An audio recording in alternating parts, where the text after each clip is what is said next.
사무엘상 15장 강의 시간인데요. 15장 말씀은 두 번에 나누어서 강의를 좀 해보려고 합니다. 이번 주일 말씀에 마가복음 7장을 통해서 신앙의 본질에 대한 말씀을 묵상했습니다. 예수님 시대의 바리새인들은 자신들이 만들어 놓은 전통에 갇혀서 정작 더욱 중요했던 하나님의 말씀은 버려버렸고 예수님 또한 버렸습니다. 무엇보다 그들은 겉모습은 그럴듯하게 보였으나 그 속은 다 썩은 자들이었어요.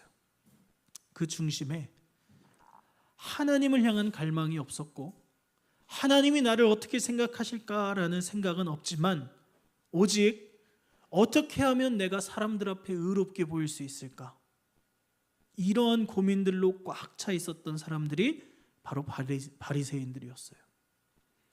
그 결과 그들은 마음과 중심이 없이 전통과 형식에만 얽매여 버렸습니다. 우리가 수요일에 사무엘상 말씀을 나눕니다. 근데 이 사무엘상 말씀에서도 하나님의 말씀보다 그리고 하나님보다 사람의 시선을 더 신경 쓰는 한 사람이 나옵니다. 그 사람이 누구죠? 사울입니다. 사울은 하나님이 나를 어떻게 평가하시는지보다 사람들의 평판이 두려웠던 사람이에요. 그리고 사람들 앞에서 자신의 이름을 내세우기 좋아했던 사람. 그런 사울은 결국 하나님께 버림받게 됩니다. 따라서 우리는 오늘 말씀을 잘 듣고 사울이 왜 망했는지를 분명하게 기억해야 합니다. 그리고 그 길과는 반대되는 길, 하나님께서 진정으로 원하시는 길로 나아가야 하는 줄로 믿습니다. 오늘 본문 2절 3절에 이렇게 말씀합니다. 만군의 여호와께서 이같이 말씀하시기를 아말렉이 이스라엘에게 행한 일 곧 애굽에서 나올 때의 길에서 대적한 일로 내가 그들을 벌하노니 지금 가서 아말렉을 쳐서 그들의 모든 소유를 남기지 말고 진멸하되 남녀와 소아와 젖먹는 아이와 우양과 낙타와 나귀를 죽이라 하셨나이다 하니. 아멘. 하나님께서요 아말렉을 공격할 것을 명령하십니다. 그런데 중요한 건 그냥 공격 수준이 아니고 진멸하라는 거예요. 진멸인데 남녀노소 할 것 없이 하물며 젖먹는 아이까지 다 죽이래요. 가축들도 다 죽여야 합니다. 이 말씀을 도대체 어떻게 이해해야 할까요? 하나님이 너무 잔인하신 거 아닙니까? 도대체 젖먹는 아이가 무슨 잘못이 있습니까? 사랑의 하나님, 자비의 하나님, 은혜의 하나님이 맞습니까? 쉽사리 이해되지 않는 명령입니다. 그러나 하나님의 이 명령은 영토를 빼앗기 위한 잔인한 침략 전쟁이 아닙니다. 이것은 신학적 용어로 헤렘 전쟁이라고 합니다. 신명기 7장을 보겠습니다. 신명기 7장의 1, 2절에 보면 내 하나님 여호와께서 너를 인도하사 내가 가서 차지할 땅으로 들이시고 내 앞에서 여러 민족 헷 족속과 기르가스 족속과 아모리 족속과 가나안 족속과 브리스 족속과 히위 족속과 여부스 족속 곧 너보다 많고 힘이 센 7 족속을 쫓아내실 때에 내 하나님 여호와께서 그들을 내게 넘겨 내게 치게 하시리니 그때 너는 그들을 진멸할 것이라. 그들과 어떤 언약도 하지 말 것이요 그들을 불쌍히 여기지도 말 것이며. 아멘. 하나님께서는 출애굽한 이스라엘 백성들에게 가나안 땅을 주시기로 약속하셨습니다. 그러면서 먼저 그 가나안 땅에 살고 있던 가나안의 그 7 족속을 진멸할 것을 명령해요. 그들을 불쌍히 여기지 말고 진멸하래요. 이 명령 역시 헤렘 명령이라고 합니다. 그럼 도대체 왜 진멸해야 할까? 민수기 말씀을 봐야 됩니다. 33장 55절에 너희가 만일 그 땅의 원주민을 너희 앞에서 몰아내지 아니하면 너희가 남겨둔 자들이 너희의 눈에 가시와 너희의 옆구리에 찌르는 것이 되어 너희가 거주하는 땅에서 너희를 괴롭게 할 것이요. 아멘. 그 가나안 족속, 그 원주민들을 진멸하지 않으면 계속해서 하나님의 백성을 괴롭게 하기 때문입니다. 이건 단순히 육체적인 괴로움이 아닙니다. 영적인 의미예요. 하나님께서 이스라엘 백성들 외에 이방인과 결혼하지 못하게 하신 이유가 어디 있습니까? 이방 여인 때문에 이스라엘 백성들이 우상을 섬기게 될까 봐 그것을 염려하시고 이방인과 결혼하지 못하게 하신 거예요. 가나안 족속을 진멸하라고 하신 이 명령도 마찬가지입니다. 이 가나안 족속들이 가지고 있는 이방 문화와 풍습과 죄악들, 이것들이 하나님의 백성들로 하여금 죄짓게 만들고 넘어지게 만들고 하나님의 백성처럼 살지 못하도록 하기에 그 죄의 근원과 뿌리를 완전히 제거하라는 거예요.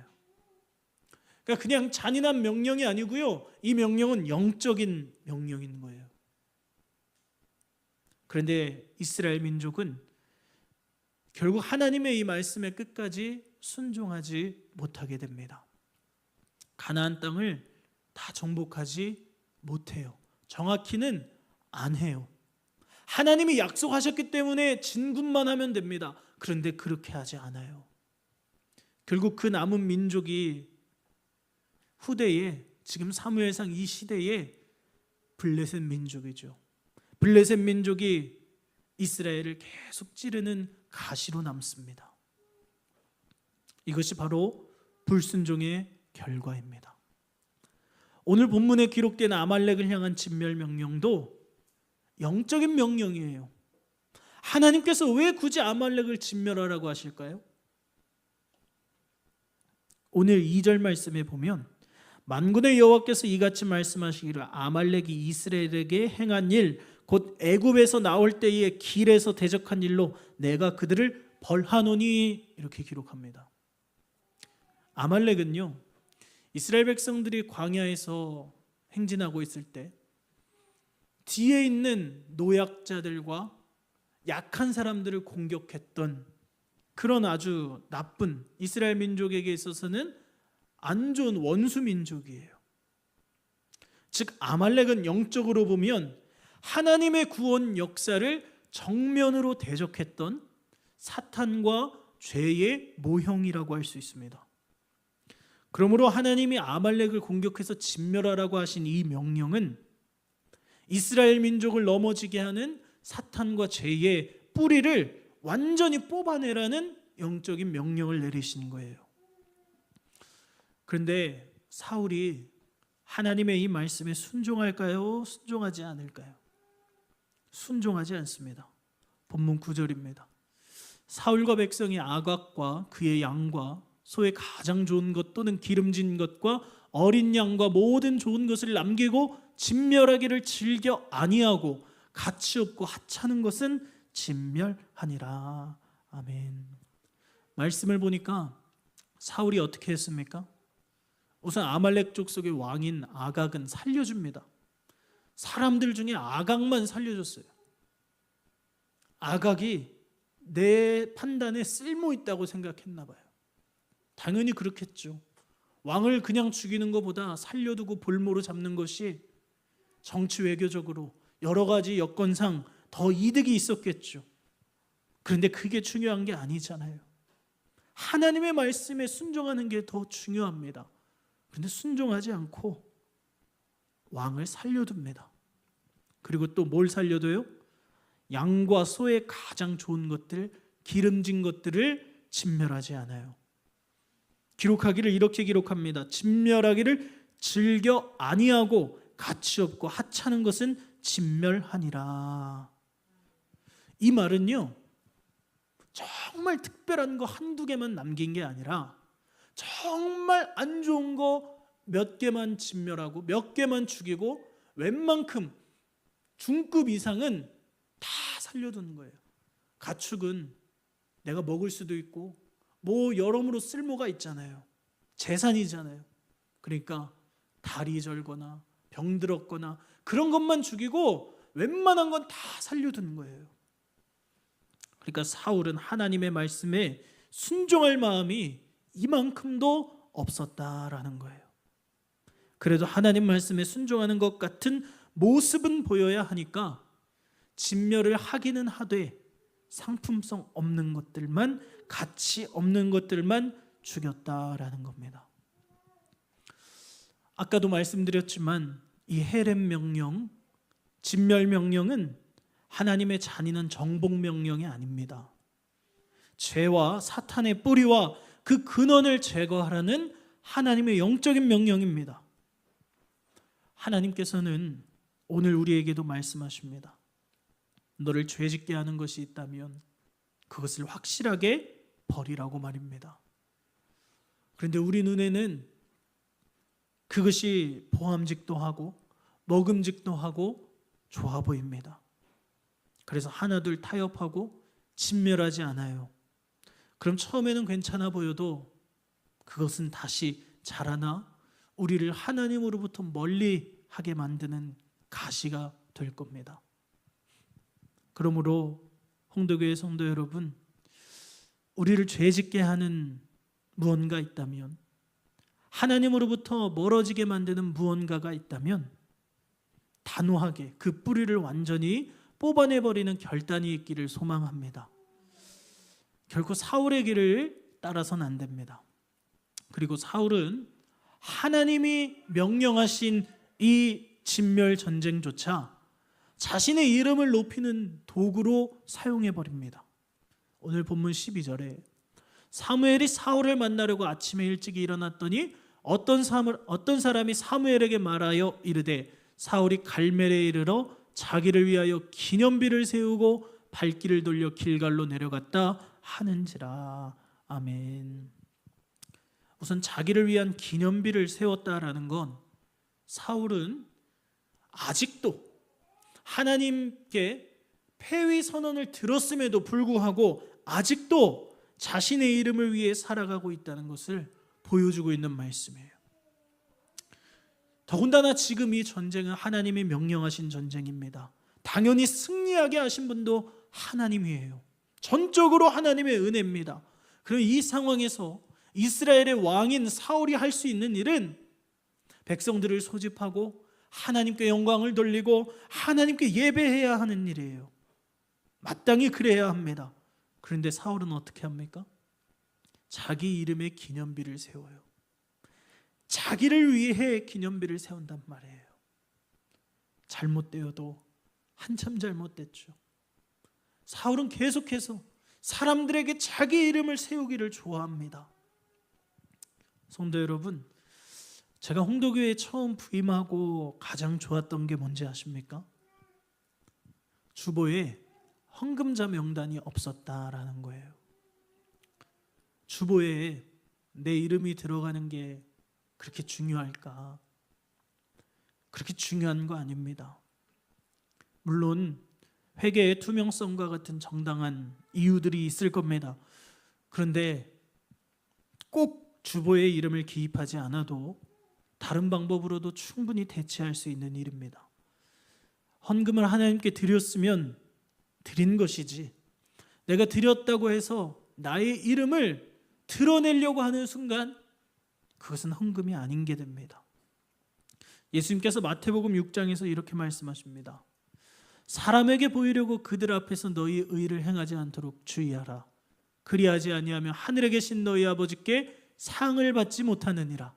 그러므로 구제할 때에 외식하는 자가 사람에게서 영광을 받으려고 회당과 거리에서 하는 것 같이 너희 앞에 나팔을 불지 말라. 진실로 너희에게 이르노니 그들은 자기 상을 이미 받았느니라.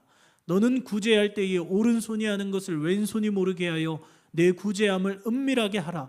은밀한 중에 보시는 너희 아버지께서 갚으시리라. 또 너희는 기도할 때에 외식하는 자와 같이 하지 말라. 그들은 사람에게 보이려고 회당과 큰 거리 어귀에 서서 기도하기를 좋아하느니라. 내가 진실로 너희에게 이르노니 그들은 자기 상을 이미 받았느니라. 너는 기도할 때에 내 골방에 들어가 문을 닫고 은밀한 중에 계신 내 아버지께 기도하라. 은밀한 중에 보시는 내 아버지께서 갚으시리라. 아멘. 내가 무언가 했다고 스스로 나팔을 불고 나의 이름을 높이는 순간 그 사람은 이미 자기 상을 다 받았습니다. 그러나 기억하십시오. 내가 스스로 내 이름을 높이지 않아도 하나님은 다 알고 계신다라는 겁니다. 그러므로 상을 잃는 미련한 사람이 아니기를 소망합니다. 구제를 하고 선을 행하고 헌금을 하고 기도를 해도 하나님만 아시면 되는 줄로 믿습니다. 우리 마음에 이 중심이 있어야 돼요. 하나님이 책임져 주실 것을 믿고 오직 하나님만 바라보며 신앙생활 하시는 저와 여러분이 되기를 소망합니다. 그런데 사울은 이스라엘의 왕이라는 사람이 하나님은 안중에도 없고 오직 내 이름을 높이는 데만 혈안이 되어 있는 거예요. 사람들이 나를 어떻게 생각할까? 사람들이 나를 좋아할까? 사람들이 나를 왕으로 인정할까? 오직 자신의 이름과 자신의 평판에만 몰두했다라는 겁니다. 그래서 하나님이 직접 명령하시고 승리하게 하신 전쟁임에도 불구하고 하나님께 영광을 돌리기는커녕 자기의 이름을 기념하는 기념비를 세운다라는 거예요. 여러분, 사람들이 나를 어떻게 생각하는지 그렇게 신경 쓰지 마세요. 사람들의 평가는 종이 호랑이와 같습니다. 멀리서 얼핏 보면 종이 호랑이도 호랑이 같아요. 그래서 나를 집어삼킬 수 있을 것 같고 무섭고 대단해 보입니다. 사람들의 평가와 눈초리가 딱 그렇습니다. 나를 무너뜨릴 것처럼 대단해 보이고 나를 살릴 수 있을 것처럼 엄청나 보입니다. 그러나 막상 눈을 제대로 뜨고 가까이 가서 보면 종이 호랑이는 종이에 불과합니다. 아무것도 할 수 없어요. 나를 구원하지도 내 인생을 심판하지도 못하는 것이 바로 종이 호랑이, 종이 쪼가리라는 겁니다. 오늘 본문의 사울은 그 실체도 없고 힘도 없는 사람들의 평가라는 이 종이 호랑이가 무서워서 진짜 살아계신 영원한 왕 하나님을 버리는 실수를 범했다라는 겁니다. 그러므로 홍도교회 성도 여러분, 사람들을 신경 쓰느라 하나님을 놓치는 미련한 선택을 하지 않기를 소망합니다. 오직 내 중심을 보시고 은밀한 중에 갚으시는 진짜 살아계신 하나님 한 분을 의식하며 살아가시는 저와 여러분이 되시기를 주님의 이름으로 축복합니다. 자, 결국 하나님께서 이 사울을 왕으로 세운 것을 후회하세요. 오늘 본문 11절에 이렇게 기록합니다. 내가 사울을 왕으로 세운 것을 후회하노니 그가 돌이켜서 나를 따르지 아니하며 내 명령을 행하지 아니하였음이니라 하신지라 사무엘이 근심하며 온 밤을 여호와께 부르짖으니라. 아멘. 하나님이 후회하셨대요. 그런데 이 말씀도 사실 잘 이해가 되지 않는 말씀입니다. 사무엘상 15장은 굉장히 중요한 말씀들, 또 이해하기가 어려운 말씀들이 많아서 2주로 나누어서 이렇게 말씀을 준비하고 있는데 오늘 이 말씀도 이해하기가 어려운 말씀이에요. 왜냐하면 하나님은 후회하시는 분이 아닙니다. 하나님이 후회하실 수 있을까요? 하나님은 후회하시는 분이 아니에요. 민수기 23장에 하나님은 사람이 아니시니 거짓말을 하지 않으시고 인생이 아니시니 후회가 없으시도다. 어찌 그 말씀하신 바를 행하지 않으시며 하신 말씀을 실행하지 않으시랴. 아멘. 제가 수련 목회자 시험을 볼 때 암송했던 말씀인데 이 말씀을 암송할 때 참 많은 은혜를 받았던 것 같습니다. 하나님은 사람이 아니에요. 우리와 그 근본이 다릅니다. 그렇게 하나님은 거짓말을 하지 않으시고요. 하나님은 후회가 없으신 분이에요. 그리고 하나님이 말씀하신 바를 다 행하시고 다 실행하신단 말이에요. 우리가 믿는 하나님은 그런 하나님이에요. 그런데 오늘 말씀을 보니까 사울을 왕으로 세운 것을 후회하신대요. 도대체 이 말씀을 어떻게 이해해야 할까? 성경이 거짓말을 하고 있는 걸까? 성경에 오류가 있는 걸까? 우선 성경은 인간을 설득하기 위해 그리고 인간을 구원하기 위해 기록된 책입니다. 따라서 성경의 모든 언어 구조는 인간이 이해할 수 있게끔 기록되었다라는 것을 우리가 인지해야 합니다. 그래서 하나님이 후회하셨다라는 이 말씀도 인간을 설득하고 인간을 이해시키기 위해 쓴 수사학적 표현이라는 것을 우리는 전제해야 합니다. 부모들이 자식이 말을 안 들을 때 가끔 하는 말이 있습니다. 내가 너를 낳은 게 너무나 후회된다. 그럼 이 말이 정말 다시 과거로 돌아가서 내 자식을 태어나지 못하게 하고 싶은 부모의 마음일까? 물론 정말로 그런 사람들도 있을 수 있겠지만 대개는 그만큼 마음이 아프다라는 부모의 애타는 심정을 표현한 말입니다. 지금 하나님이 후회하신다라고 말씀하시는 이 말씀도 그와 같은 맥락이에요. 하나님이 정말 후회하셨다는 게 아니라 그만큼 마음이 아프셨다라는 거예요. 이스라엘의 일대 왕이 이렇게 불순종하고 하나님을 버리고 그 마음 중심에 하나님은 안중에도 없고 오직 자기의 이름만을 위해 살아가는 이 모습이 너무나 가슴 아프신 거예요. 자, 그러면 여기서 이렇게 생각할 수 있을 것 같아요. 목사님, 그게 후회죠. 가슴 아픈 게 후회 아닙니까? 그런데 인간의 후회와 하나님의 후회는 근본적으로 다릅니다. 자, 인간은 왜 후회를 할까요? 무지해서, 무능해서 후회하는 거예요. 미래의 일을 예측할 수 있고 앞을 볼 수 있다면 후회할 일이 있을까요? 후회하지 않아요. 항상 최선의 선택만 할 겁니다. 그런데 인간은 무능하고 무지하기 때문에 최선의 선택을 할 수가 없어요. 그래서 인간의 후회는 무능과 무지의 산물입니다. 그러나 하나님의 후회는 무능과 무지의 산물이 아닙니다. 미리 아심에도 불구하고 아파하시는 하나님의 사랑이에요. 이것이 하나님의 사랑인데 왜 하나님의 사랑인지 설명을 꼭 드려야 합니다. 하나님은 전지하시기에 모든 것을 다 알고 계십니다. 전지하시다라는 건 모든 것을 알고 계신다라는 뜻이에요. 그래서 과거와 현재와 미래의 모든 일을 하나님은 알고 계세요.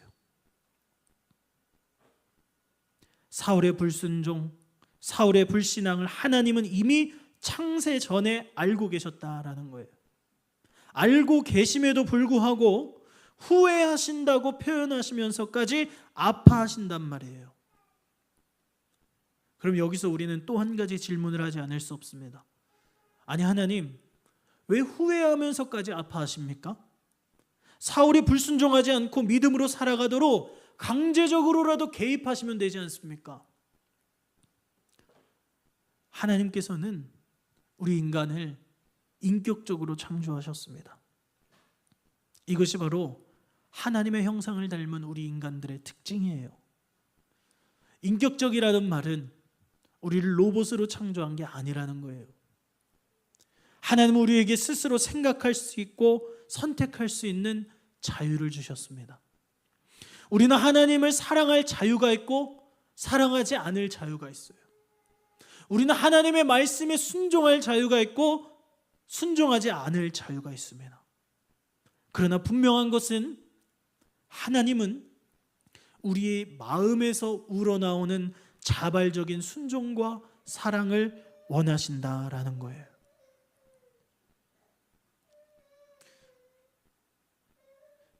연애를 하다 보면, 그리고 또 부부 사이에서도 서로 서운할 때가 왜 서운할까요? 내가 말하지 않아도 다 이렇게 해줬으면 좋겠는데 내 마음처럼 안 되니까 서운하고 섭섭한 거예요. 하나님이 일일이 다 강제적으로 개입하시면 그것은 서로 사랑하는 관계가 아니죠. 지금 사울의 사건도 마찬가지라는 거예요. 하나님이 능력이 없으셔서 사울을 하나님의 말씀을 잘 듣는 사람으로 못 바꾸시는 게 아니에요. 하나님은 모든 걸 할 수 있으세요. 전지하실 뿐 아니라 전능하시잖아요. 불가능한 일이 없단 말이에요. 하나님은 모든 것을 할 수 있음에도 불구하고 사울을 사랑하시기에, 그리고 사울과 진정한 사랑의 교제를 하기 원하시기에 사울을 인격적인 존재로 창조했고 그렇게 부르신 거예요. 그래서 하나님은 사울의 계속된 실패와 불순종과 죄악에도 불구하고 스스로 회개하고 스스로 하나님께 돌아오는 믿음의 선택을 하기를 기다리고 또 기다렸다라는 겁니다. 그럼 하나님이 정말 개입하지 않으셨을까요? 물론 강제로 끌고 가는 개입은 하지 않으셨습니다. 여러분, 하나님은 강제로 일하시지 않습니다. 만약 하나님이 강제로 일하신다면 우리 홍도교회는 홍도 마을 사람들로 다 꽉 차 있어야 합니다. 이 세상의 이 지구상의 모든 사람들은 다 하나님을 섬기고 다 하나님을 예배하고 하나님을 찬양해야 합니다. 하나님이 강제로 일하신다면 그렇게 돼야죠. 근데 하나님은 그렇게 강제적으로 개입하시지 않아요. 그건 하나님이 일하시는 방법이 아닙니다. 그러나 하나님은 분명 사울에게 회개할 기회를 주셨습니다. 이게 인격적으로 우리 인간을 창조하신 하나님이 일하시는 방법이에요. 사울이 언제 처음 폐위 선언을 듣죠? 오늘 15장인데 13장에서 폐위 선언을 듣습니다. 블레셋과의 전쟁에서 폐위 선언이 돼요. 그럼 그때 사울은 바로 회개했어야죠. 하나님 죄송합니다. 제가 하나님보다 사람들을 더 의지했고 사람들을 더 원했습니다. 제가 이스라엘의 왕의 본분을 잊었습니다. 제 잘못이 있으니 왕위에서도 폐위하셔도 좋습니다. 그러나 저를 긍휼히 여겨주시고 하나님과의 관계에서만큼은 단절되지 않고 다시 그 구원의 은혜를 회복시켜 주옵소서. 그 은혜를 구하며 회개했어야죠. 사울에게는 기회가 있었습니다. 근데 폐위 선언을 드렸음에도 불구하고 끝까지 회개하지 않아요. 하나님께 돌아오지 않아요. 14장에서도 회개하지 않고 오늘도 회개하지 않아요. 15장에서도 사울은 끝까지 죄와 타협하며 자기 마음대로 살고 오히려 자기의 이름을 높이며 기념비까지 세웠다라는 겁니다. 그러니 하나님의 마음은 찢어지듯이 아프고 고통스러우셨다라는 거예요. 성도 여러분, 하나님은 우리 인간을 로봇으로 지으신 것이 아니라 사랑의 대상인 인격적인 존재로 창조하셨기에 우리가 하나님께 순종하지 않고 하나님 말씀대로 살지 않으면 하나님은 슬픔의 눈물을 흘리신다라는 사실을 기억하시길 바랍니다. 강제로 하실 수 있지만 하시지 않는 거예요. 그것이 인격적으로 우리를 창조하신 하나님의 은혜요, 우리를 사랑하신 하나님의 방법입니다. 그러므로 성도 여러분, 하나님 앞에서 어떤 인생을 살아가시겠습니까? 적당히 타협하며 내 마음대로 살다가 하나님의 근심과 슬픔이 되는 인생입니까? 아니면 전적으로 하나님을 사랑하며 순종하고 그분이 베풀어 주신 구원의 은혜 안에서 기쁨과 감사를 누리며 하나님께 영광을 돌리는 인생으로 살아가시겠습니까? 간절히 바라고 원하기는 저와 여러분의 인생이 하나님께서 후회하시고 슬퍼하시는 인생이 아니라 우리로 인하여 기뻐하고 즐거워하는 인생이 될 수 있기를 축복합니다. 오늘 말씀을 정리합니다. 하나님은 죄의 뿌리인 아말렉을 단 하나도 남기지 말고 철저히 진멸하라고 명령하셨습니다. 그것이 바로 우리의 영혼을 살리는 영적인 방법이기 때문입니다. 그러나 사울은 내 눈이 보기에 좋아 보였던 찌꺼기들을 남겨두었습니다. 그리고 하나님이 명령하시고 하나님이 허락하신 승리의 자리에서 하나님께 영광을 돌리는 것이 아니라 자기의 이름을 높이는 기념비를 세웁니다. 결국 하나님은 그 사울의 모습을 보고 내가 후회한다고까지 말씀하시며 애통해하고 계셨습니다. 사울은 오직 사람의 눈을 의식하느라 나 때문에 눈물 흘리시는 하나님의 그 마음을, 그 슬픔을 전혀 보지 못했다라는 겁니다. 우리가 하나님을 떠나 불순종하고 죄악 가운데서 내 마음대로 살 때, 그리고 내 이름을 높이기 위해 이 세상에서 살 때 하나님은 가슴 아파하시고 슬퍼하신다라는 사실을 기억하시길 바랍니다. 그러므로 불순종하여 내 마음대로 사는 인생이 아니라 하나님을 사랑하고 하나님 뜻대로 순종하여 하나님의 기쁨이 될 수 있는 저와 여러분이 되기를 주님의 이름으로 간절히 축원합니다.